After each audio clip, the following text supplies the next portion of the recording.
साथ साथ जम्मू कश्मीर का भी बजट डिस्कस किया जा रहा है, टेबल किया गया है। डिस्कस तो नहीं किया जा रहा है, टेबल किया गया है, क्योंकि डिस्कशन में अभी तक सिर्फ एक मेंबर के अलावा जो कि जम्मू कश्मीर से ताल्लुक़ रखते हैं, उनके अलावा जम्मू कश्मीर के हवाले से किसी ने बात नहीं की। चेयरमैन साहब, आपके ज़रिए मैं ये बात बताना चाहता हूँ यहाँ पे इस ऐवान को कि ये बजट का यहाँ पे होना, जम्मू कश्मीर का बजट पार्लियामेंट में प्रेजेंट करना, पार्लियामेंट के ज़रिए बनाया जाना, यूनियन गवर्नमेंट के ज़रिए बनाया जाना, ये एक सोवरेन बिट्रेयल है, धोखा है जम्मू कश्मीर के लोगों के साथ। ये डेमोक्रेसी के साथ एक बहुत बड़ा मजाक है जो जम्मू कश्मीर के लोगों के साथ किया जा रहा है। डेमोक्रेसी में इस तरह के फैसले लोग खुद लेते हैं, अपने ज़रिए लेते हैं, अपने लिए लेते हैं, जिसे कहते हैं democracy, by the people, for the people, of the people. मगर आप देखें, जम्मू कश्मीर का बजट जम्मू कश्मीर के लोग नहीं बनाते, जम्मू कश्मीर की स्टेट नहीं बनाती है। आज 70 साल के बाद जम्मू कश्मीर के लोगों के साथ इतना बड़ा धोखा किया गया और उस रियासत को इस हद तक गिराया गया कि उससे उसका बजट, उसके फैसले करने का हक भी छीना गया।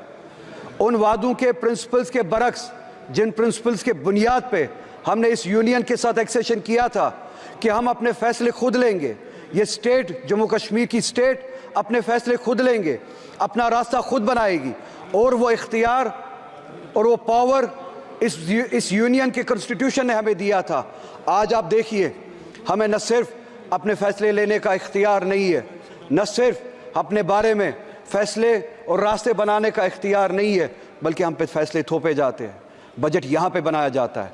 आज आप मुझे बताइए, हर एक रियासत का, हर एक स्टेट का बाशिंदा यहाँ पे बैठा हुआ है, किस स्टेट में ऐसा होता है कि उस स्टेट का बजट वो स्टेट खुद ना बनाए, उन पे वो थोपा जाए, वो फैसले उन पे थोपे जाए।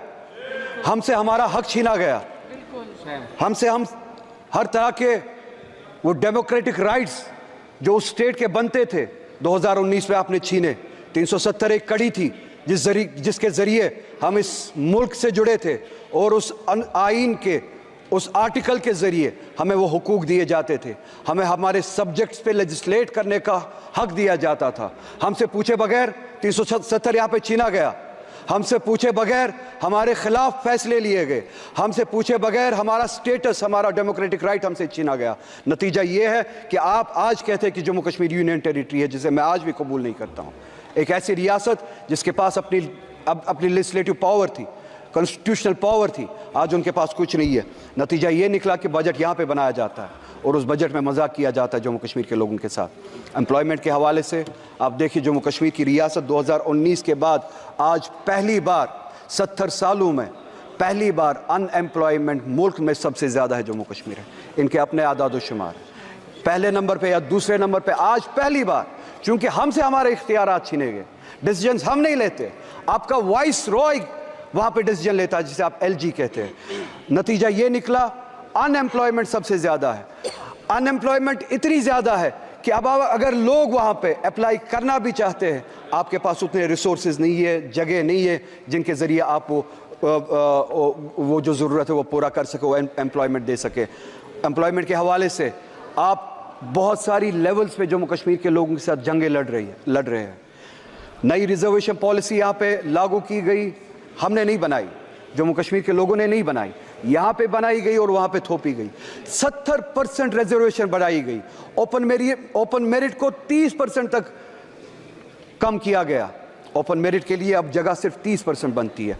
ये एक ऐसी लड़ाई है जहाँ पे ये चाहते हैं कि वहाँ पे क्लास वॉर हो, सोसाइटी के जो मुख्तलिफ सेक्शंस है आपस में लड़े, जो हमारे बैकवर्ड क्लासेस है जिनके लिए हम चाहते और हमेशा से रिजर्वेशन थी और हम चाहते थे उनको सपोर्ट मिले, वो ऊपर आए, उनको ऊपर ओपन मेरिट के साथ लड़ाया जा रहा है, क्योंकि तनासुब जो है, रेशो जो है पॉपुलेशन का, उस हद तक नहीं है जिस हद तक रिजर्वेशंस बढ़ाई गई। 70% के हद तक रिजर्वेशंस बढ़ाई गई, ओपन मेरिट को घटाया गया, जिससे क्लास वॉर, सेक्शन वॉर होने का एक खदशा है। मेरी गुजारिश करते हुए शर्म आती है, क्योंकि मैं फिर से कहूँगा, हमारे हाथ में इख्तियार ही नहीं है।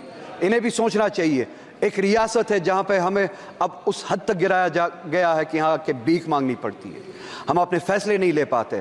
ان سے گزارش ہے اوپن میرٹ کو یا سپریم کورٹ کی جو کیپ ہے اس حد تک رکھے، یا پاپولیشن کا جو ریشو ہے، پاپولیشن کے حساب سے جو کیٹیگریز ہے، پاپولیشن کا جو ریشو ہے اس حساب سے آپ ریزرویشن کریں، تاکہ وہ جو اوپن میرٹ پہ اس وقت تلوار چل رہی ہے وہ نہ ہو۔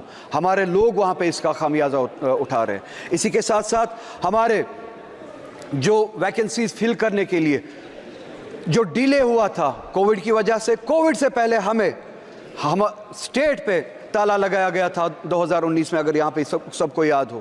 اس دوران اسٹیٹ نے کام نہیں کیا، اس کے بعد کووڈ آیا، اس کے بعد یہ جو ویکنسیز فل ہونی تھی اس کے لیے وقت نہیں دیا گیا، ویکنسیز فل نہیں کی گئی، نتیجہ یہ ہوا ہمارے جو بچے ہیں لڑکے لڑکیاں جو ہے وہ اب اوور ایج ہونا شروع ہو گئے ہیں۔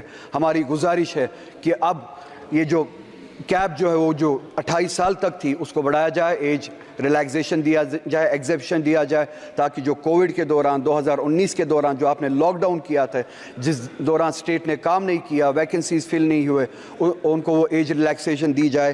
اگر آج وہ 33 سال کے 32 سال کے ہوئے ہیں ان کو ون ٹائم ایگزیپشن دیا جائے، وہ ریلیکسیشن دی جائے کہ وہ اپلائی کر سکے۔ ہارٹیکلچر ہمارا بہت بڑا سیکٹر ہے، بیک بون ہے، آپ اس ہارٹیکلچر کے ساتھ بھی لڑائی لڑ رہے ہیں 2 لیولز پہ۔ چیئرمین صاحب آپ کے ذریعے انہیں بتانا چاہتا ہوں، ایک ٹاکسک ہماری کھاد وغیرہ جو ہمارے لیے پیسٹیسائڈز یہاں سے بھیجی جاتی ہے، جان بوجھ کے ٹاکسک بھیجی جاتی ہے جس سے ہمارے پیڑ پودے خراب کیے جاتے ہیں۔ دوسری لیول پہ ہمارا جو سیب کشمیر سے آتا تھا اس کو پچھلے سال اگر آپ نے سنا ہو روکا گیا، اور یہاں سے ملک سے باہر چاہے وہ ایران سے ہو چاہے USA سے ہو سیب لایا جاتا ہے without tax, without import duty سیب لایا جاتا ہے۔ یہاں کی مارکیٹ منڈیاں بھری گئی ہے باہر کے سیب سے جن پہ امپورٹ ڈیوٹی نہیں لگائی گئی۔ کشمیر سے آنے والا سیب اس کو روکا جاتا ہے، کشمیر کی ہارٹیکلچر کو